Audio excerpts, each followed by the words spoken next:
গত 19শে জুলাই কুমারটুলি সেবা সমিতির পক্ষ থেকে গৌতম ঘোষালের তত্ত্বাবধানে নাগেরবাজারে একটি সংস্থা যার নাম অ্যালায়েন্স ক্লাব অব সমর্পণ, যার কর্ণধার মিস্টার নিরাজ সাঙ্গারিয়া, এদের প্রচেষ্টায় 200 জন প্রান্তিক মানুষকে ছাতা প্রদান করা হলো।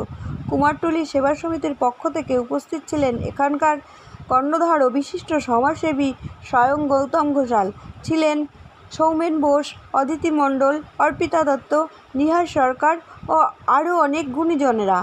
তাদেরই একটা সুন্দর মুহূর্তের ছবি আমাদের ফ্রেমে বন্দি করা হলো, দেখে নিন আমাদের চ্যানেলের মাধ্যমে।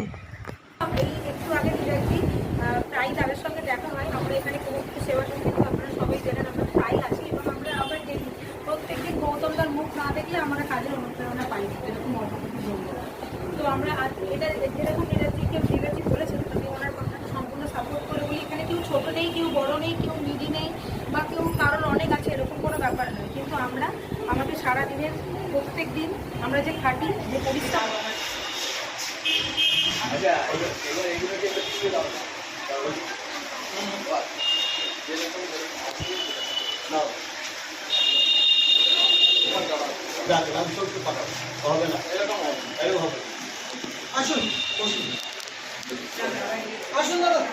আপনার স্লিপ আছে?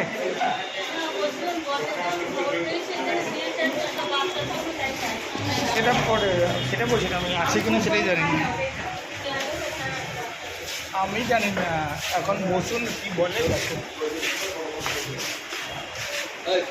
মধু আমার মনে হয় আসলেই জল টলে কী অবস্থা, আমার ক্যামেরা কত সুন্দর দেখি কী